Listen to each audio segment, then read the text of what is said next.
নমস্কাৰ সকলোকে লাৰ্ণিং কিউবলৈ স্বাগতম জনাইছো NCERT social science specially class 6 7 8 এই বস্তুখিনি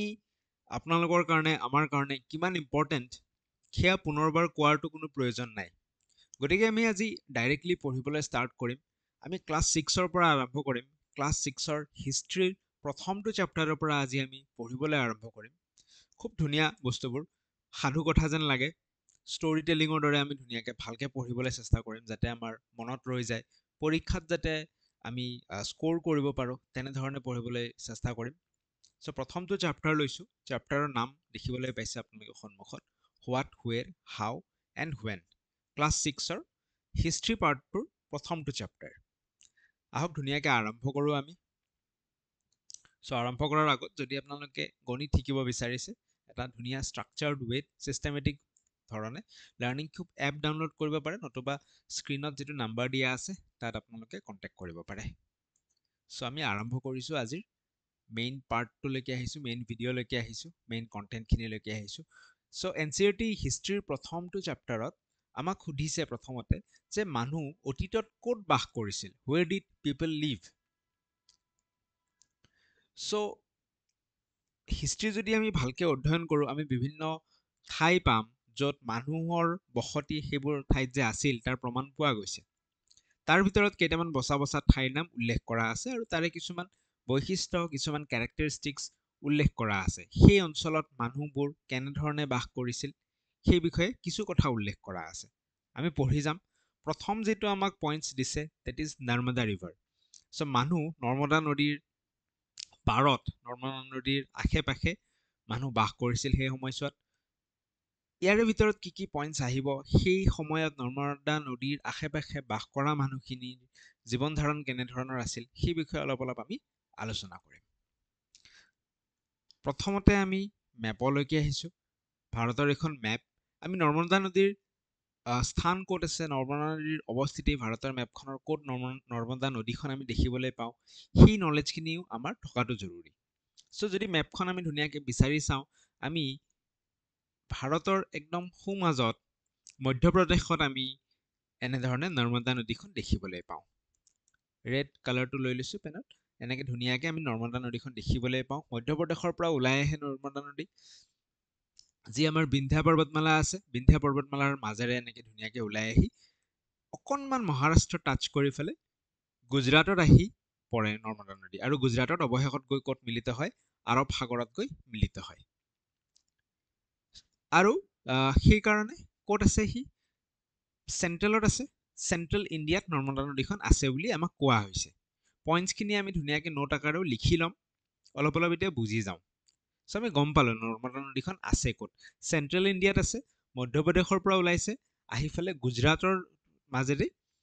আৰৱ সাগৰত গৈ পেলাই নৰ্মদা নদীখন পৰি গৈছে এতিয়া অতীতত নৰ্মদা নদীৰ পাৰত যিসকল মানুহ বসবাস কৰিছিল বহু বছৰ আগত 10,000 বছৰ আগত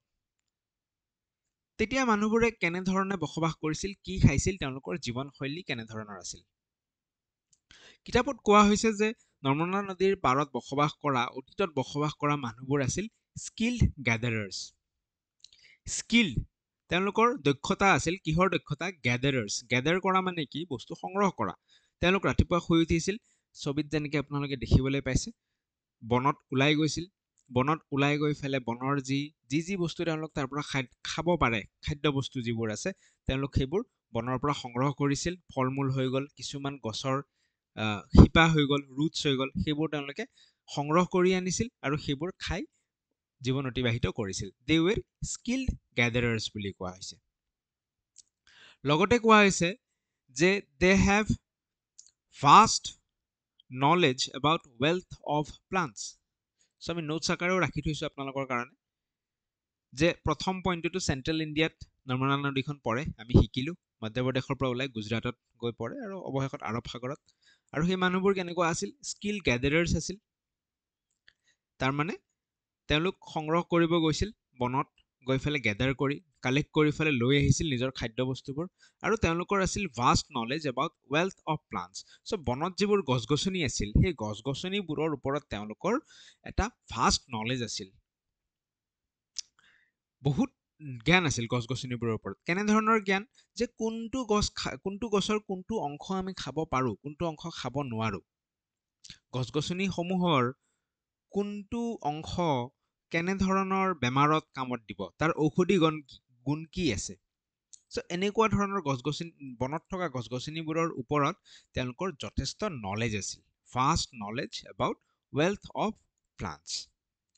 লগত তেওঁলোকে কি কৰিছিল গছ গছনিবোৰৰ পৰা কালেক্টেড ৰুটছ কিছুমান গছৰ যোনবোৰ গছৰ শিপা আমি খাব পাৰো ৰুটছ কালেক্ট কৰিছিল ফ্ৰুটছ যোনবোৰ গছৰ পৰা আমি ফল মূল খাব পাৰো সেইবোৰ কালেক্ট কৰিছিল and other forest produce for their food আৰু বনত যিবোৰ বেলেগ বেলেগ খাদ্য বস্তু প্ৰস্তুত পোৱা যায় সেইবোৰ তেওঁলোক কালেক্ট কৰিছিল লৈ আহিছিল বুজি পালো অকল যে গছ গছনিৰ ওপৰতে তেওঁলোক নিৰ্ভৰ আছিল তেনে নহয় তেওঁলোকে লগতে হান্টিং কৰিছিল ইয়াত দেখিছো আমি বহুতখিনি কি আছে ছবিত যে জন্তু আছে বা মাছো তেওঁলোকে মাৰিছিল ঠিক আছে এইবোৰ জাঠিৰ দৰে এইবোৰ দেখিছো এইবোৰ দি তেওঁলোকে মাছ মাৰিছিল বা জন্তুক হান্টিং কৰিছিল হান্টিং কৰি ফেলে তেওঁলোকে জন্তুখিনিকো খাইছিল ক্লিয়াৰ সো আমি গম পালো নৰ্মদা নদীৰ পাৰৰ মানুহবোৰ কেনেকুৱা আছিল গেদাৰাৰ আছিল সংগ্ৰহ কৰি লৈ আহে আৰু লগতে দে হান্টেড এনিমেলছ তেওঁলোকে এনিমেল হান্টিঙো কৰিছিল সো সেই কাৰণে তেওঁলোকক হান্টাৰ গেদাৰাৰ বুলিও কোৱা হয় হান্টাৰ গেদাৰাৰ সো আগৰ যিসমূহ মানুহ আছিল তেওঁলোক কেনেধৰণৰ আছিল হান্টাৰ গেদাৰাৰ আছিল এই শব্দটো আমি সোশ্যাল সায়েন্সত পিছৰ সময়তো পাই গৈ থাকিম নৰ্মদা নদীৰ পাৰত বাস কৰা মানুহবোৰ নৰ্মদা নদী বুলি নহয় এইটো জাষ্ট এটা ৰেফাৰেন্স লৈছে নৰ্মদা নদীৰ পাৰত বাস কৰা মানুহবোৰ বুলি বাট ওভাৰঅল যদি আমি চাব যাওঁ আগৰ মানুহবোৰ কেনেকুৱা আছিল হান্টাৰ গেদাৰাৰ আছিল বুজি পালো আমি আমাৰ কনসেপ্ট কিছু ক্লিয়াৰ হ'ল সো অকণমান আমি যদি এডভান্স হৈ আগুৱাই আহো নৰ্মদা নদীৰ পাৰত যিখিনি কাহিনী আমি শিকিলো অলপ যদি আগুৱাই আহো অলপ আগুৱাই আহি ফেলে আমি আন এখন ঠাইৰ বিষয়ে পঢ়িবলৈ পাম সেয়া হৈছে সুলেইমান কিৰ্তাৰ হিলছ আমি গোটেইখিনি শিকিম সুলেইমান কিৰ্তাৰ হিলছ ক'ত আছে তাৰে মানুহখিনিয়ে কেনেধৰণে জীৱন বাহন কৰিছিল ঠিক আছে নেক্সট আমি সুলেইমান কিৰ্তাৰ হিলছলৈকে আহিছো প্ৰথম কথা সুলেইমান কিৰ্তাৰ হিলছ আছে ক'ত আমি জানিব লাগিব সো মেপখন যদি ভালকে অবজাৰ্ভ কৰো এয়া আমি দেখিছো সুলেইমান এয়া দেখিছো কিৰ্তাৰ ঠিক আছে সো সুলেইমান কিৰ্তাৰ হিলছ ক'ত আছে বৰ্তমানৰ ৰেফাৰেন্সত প্ৰেজেন্ট ডে পাকিস্তানত আছে সুলেইমান কিৰ্তাৰ হিলছ ক'ত আছে প্ৰেজেন্ট ডে পাকিস্তানত আছে ঠিক আছে প্ৰেজেন্ট ডে পাকিস্তানত আছে সো সুলেইমান কিৰ্তাৰ হিলছত কি পোৱা গৈছে কেনেধৰণৰ কি পোৱা গৈছে আমি যদি অলপমান ডিসকাস কৰো কেনেধৰণৰ কি পোৱা গৈছে তাত কেনেধৰণৰ প্ৰমাণ পোৱা গৈছে সো প্ৰথম কথা যে সুলেইমান কিৰ্তাৰ হিলছত যিটো আমি ৰেফাৰেন্স পাওঁ সেই মানুহখিনি নৰ্মদা নদীৰ পাৰত যিখিনি মানুহ বাস কৰিছিল তেওঁলোকতকৈ অকণমান এডভান্স আছিল কাৰণ এইখিনি সময়ছোৱা অলপ পিছৰ সময়ছোৱা হ'ব তো এই ঠাইত মানুহ গাঁৱত বাস কৰিবলৈ লৈছিল লিভ ইন ভিলেজেছ সেই সময়ত গাঁৱৰ সৃষ্টি হৈ গ'ল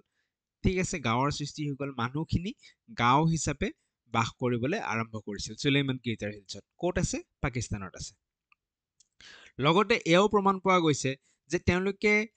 they grow crops such as wheat and barley about 8,000 years ago so 8,000 বছৰ আগতেই তেওঁলোকে wheat barley এনে ধৰণৰ শস্যসমূহ কি কৰিছিল উগোৱা বুলি যিটো কওঁ তেওঁলোকে এইবিলাক শস্যৰ এইবোৰ শস্য কি কৰা বুলি কম একজেক্টলি খেতি ৱৰ্ডটো মই ইউজ কৰিব এই কাৰণে বিচাৰা নাই কাৰণ এগ্ৰিকালচাৰ ইজ ডিফাৰেণ্ট ঠিক আছে কি হয় এগ্ৰিকালচাৰ আমি লাহেকে গাৰো হিলছত গৈ কিনে পঢ়িম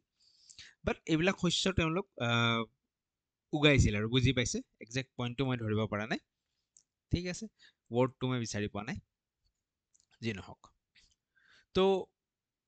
আৰু এবাৰ পঢ়ি দিছো লাইনটো they grow crops such as wheat and barley about 8,000 years ago এতিয়া এই পইণ্টবিলাক ইম্পৰ্টেণ্ট হয় যোৱা বছৰ যদি আমি চাব যাওঁ চিটেট ডিচেম্বৰ 2024 ঠিক আছে তাতে এটা প্ৰশ্ন আহিছিল মেহৰগড়ৰ ওপৰত মেহৰগড়ত সেই অতীতত ছেকেণ্ড চেপ্টাৰত আমি মেহৰগড়টো পাম মেহৰগড়ৰ মানুহখিনিয়ে কি শস্যৰ খেতি কৰিছিল সেই বিষয়ে প্ৰশ্নটো আহিছিল ঠিক তেনেকে কেতিয়াবা যদি আহে যে সুলেইমান কিৰ্তাৰ হিলছত কি ক্ৰপছ গ্ৰ' কৰা হৈছিল তো তাতে হুইট এণ্ড বাৰ্লি গম ঠিক আছে গম আৰু বাৰ্লি গ্ৰ' কৰা হৈছিল কেতিয়া 8000 বছৰ আগতে তাৰ পিছত আমি যদি চাওঁ নৰ্মদাৰ লগত কম্পেয়াৰ কৰি ফেলে নৰ্মদা ৰিভাৰৰ পাৰত বাস কৰা মানুহখিনি এনিমেল হান্টিং কৰিছিল কিন্তু সুলেইমান কিৰ্তাৰৰ যিখন হিলছত যিখিনি মানুহ বাস কৰিছিল তেওঁলোকে এনিমেল ৰিয়াৰিং কৰা আৰম্ভ হ'ল তেওঁলোক পশু পালন কৰা আৰম্ভ হ'ল লাহে লাহে এনিমেলছৰ ডমেষ্টিকেশ্যন আৰম্ভ হৈ গ'ল they started rearing animals such as sheep goat and cattle তেওঁলোকে ভেড়া ছাগলী আৰু কিছুমান পশু যেনে গৰু মহ আদি তেওঁলোকে পুহিবলৈ আৰম্ভ কৰিলে ৰেয়াৰিং পালন কৰিবলৈ আৰম্ভ কৰিলে ৰেয়াৰিং কৰিবলৈ আৰম্ভ কৰিলে বুজি পালো আমি সুলেইমান কিৰ্তাৰ হিলছৰ বিষয়ে ঠিক তেনেকে যদি আমি তাৰ পিছৰ কিছু সময়ছোৱা আৰু কিছু বছৰ পিছুৱাই আহো আমি যদি পিছুৱাই আহি ফালে চাওঁ তেতিয়া আমি গাৰো হিলছ এণ্ড বিন্ধ্যা ঠিক আছে এই ঠাইখিনিৰ কিছুমান প্ৰমাণ পাওঁ কেনে ধৰণৰ প্ৰমাণ পাওঁ যে কি হৈছিল ইয়াতে গাৰো হিলছ এণ্ড বিন্ধ্যা ইয়াত এগ্ৰিকালচাৰ ডেভেলপ হৈছিল এতিয়া ইয়াতেওতো ক্ৰপ গ্ৰ' কৰিছে বাট ইয়াতে কি আছে এগ্ৰিকালচাৰ বুলি কৈছো ন এগ্ৰিকালচাৰ মিনছ ইটছ মোৰ of A advance thing agriculture মানে কি যে আমি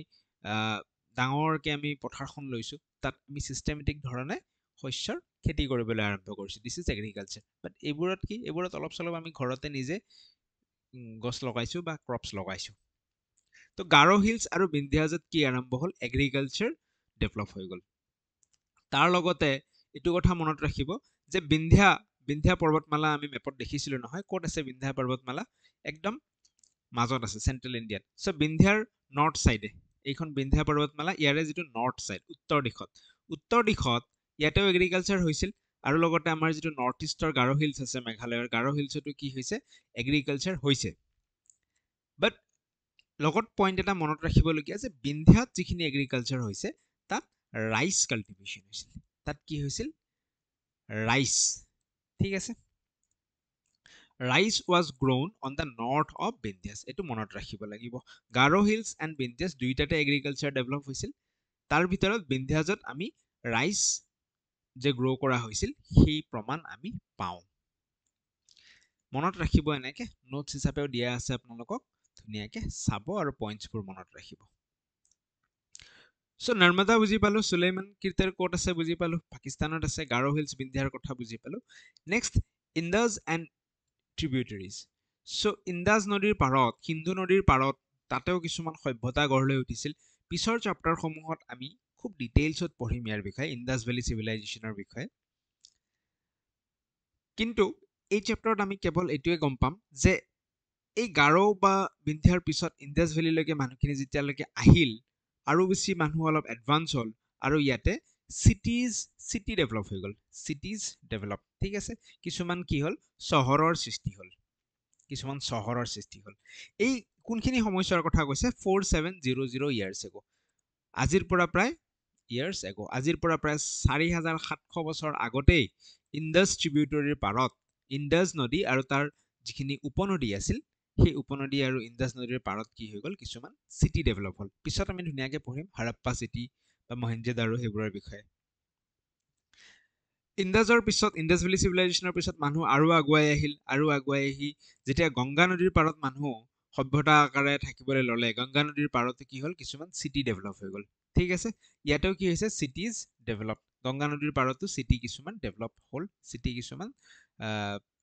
ৰাইজ হৈ আহিল আৰু গংগা নদীৰ পাৰত চিটি কেতিয়া ডেভেলপ হৈছে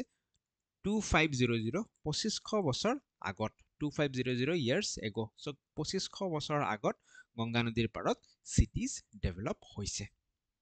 সো এইখিনি কথাও আমি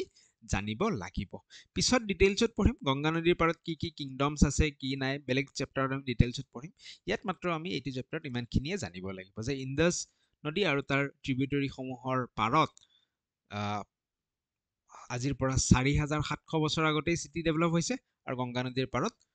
2500 বছৰ আগত চিটি ডেভেলপ হৈছে এটা গংগা নদীৰ পাৰত কি ধৰণৰ ডেভেলপমেন্ট হৈছে সেইখিনি বিষয়ে আমি আৰু অকনমান ডিটেইলছত পঢ়িম সো গংগা নদীৰ পাৰত যেহেতু খেতি বহুত ভাল হ'ল আমি দেখিছো ধুনীয়া খেতি হৈছে খেতি বহুত ভাল হোৱাৰ কাৰণে কি হ'ল তেওঁলোকৰ ইকনমিক প্ৰসপেৰিটি বাঢ়ি গ'ল তেওঁলোকৰ আৰ্থিক অৱস্থা খুব ভাল হৈ গ'ল, যাৰ ফলত গংগা নদীৰ পাৰত যিসমূহ কিংডম গঢ়ি উঠিল তাৰে ৰজা খুব বেছি পাৱাৰফুল হৈ গ'ল, কাৰণ ৰজাৰ হাতত যথেষ্ট পৰিমাণৰ ধন আহিল, খেতি ভাল হৈছে, ইকনমি ভাল হৈছে, ধন আহিল, পইচা আহিল, পইচা অহাৰ কাৰণে তেওঁ নিজৰ সৈন্য সামন্ত ৰাখিব পৰা হ'ল, তেওঁৰ ইকনমিক প্ৰস্পেৰিটি বঢ়াৰ কাৰণে ৰজা খুব পাৱাৰফুল হৈ উঠিল বা তাৰে সাম্ৰাজ্যসমূহ খুব পাৱাৰফুল হৈ উঠিল। তেনে এখন সাম্ৰাজ্য হৈছে মগধ, আমি নাম পাই থাকো, দ্য মগধা কিংডম। মগধা কিংডমৰ বিষয়ে 2-4টা লাইন কিতাপত দিয়া আছে, আমি অলপমান পঢ়ি ল'ম। কি কৈছে? লোকেট, কিতাপত কৈছে, কিতাপৰ লাইন একজেক্ট কপি পেষ্ট মাৰা আছে ইয়াতে। Locate the Ganga and its tributary called Son. Ganga নদীখন আৰু তাৰ উপনদী চন ৰিভাৰখন আমাক মেপত বিচাৰি উলিয়াব দিছে। আমি যদি মেপখন ধুনীয়াকৈ চাওঁ, আমি এইটো দেখিছো, আমি এইটো গংগা নদী, এইটো দেখিছো আমি গংগা নদী। গংগা নদীৰ যদি আমি দক্ষিণ ফালে চাওঁ, দক্ষিণ ফালে এইটো আমি কি দেখিছো? চন ৰিভাৰ। গংগা নদীৰ দেখিছো, চন ৰিভাৰ দেখিছো। এই গংগা নদীৰ দক্ষিণ ফালে চন ৰিভাৰৰ পাৰতে এইখিনি ঠাইত মগধ কিংডমখন গঢ় লৈ উঠিছিল। প্ৰশ্ন যদি সৰুকে সুধি দিয়ে যে মগধ কিংডমখন ইনিচিয়েলি কোনফালে আছিল? গংগা নদীৰ দক্ষিণ ফালে আছিল, চন ৰিভাৰৰ পাৰত আছিল। এই মগধ কিংডমখন য'ত গঢ় লৈ উঠিছিল চন ৰিভাৰৰ পাৰত, সেয়া প্ৰেজেন্ট ডে বৰ্তমান কোনখন ষ্টেটত আছে? সেয়া প্ৰেজেন্ট ডে বিহাৰত আছে। এইখিনি কথা আমি পৰীক্ষাৰ কাৰণেও জানিব লাগিব। চন ৰিভাৰৰ কথা গম পালো, গংগা নদীৰ এখন উপনদী। In ancient time the area along this reverse, চন ৰিভাৰৰ পাৰত বা গংগা নদীৰ পাৰত, to the south of the Ganga, Ganga নদীৰ দক্ষিণ ফালে, ৱাজ নউন এজ মগধা, সেই ঠাইসমূহক মগধ বুলি কৈছিল, যোনখন নাও lying in the state of Bihar, বৰ্তমান যিখন বিহাৰত আছে। ইটছ ৰুলাৰ্ছ ৱেৰ ভেৰি পাৱাৰফুল, আমি গম পালো তাহাঁতৰ খেতি ভাল হৈছিল, পইচা আহিছিল, যাৰ কাৰণে ৰজা বহুত বেছি পাৱাৰফুল হৈ উঠিছিল। And set up large kingdoms, ঠিক আছে। এই সময়ছোৱাতে বেলেগ বেলেগ ঠাইতো, দেশৰ বেলেগ বেলেগ অংশতো কি হৈছিল? কিছুমান কিংডম গঢ় লৈ উঠিছিল। আমি গম পালো কিছু কথা। বাকী আৰু বহুত ইণ্টাৰেষ্টিং কথা আছে এই চেপ্টাৰটোত জানিবলগীয়া। ছেকেণ্ড পাৰ্টত আমি আপোনালোকক লগ পাম। ভিডিঅ'খিনি বহুত বেছি দীঘল কৰিব বিচৰা নাই। ছেকেণ্ড পাৰ্ট আজিয়ে আহিব, ধুনীয়াকৈ চাই ল'ব। মেথছৰ কোৰ্চৰ বিষয়ে জানিব লগা থাকিলে হোৱাটছএপ কৰিব বা লাৰ্ণিং কিউব এপ ডাউনলোড কৰি ল'ব। ছেকেণ্ড পাৰ্টত আপোনালোকক পুনৰ লগ পাই আছো।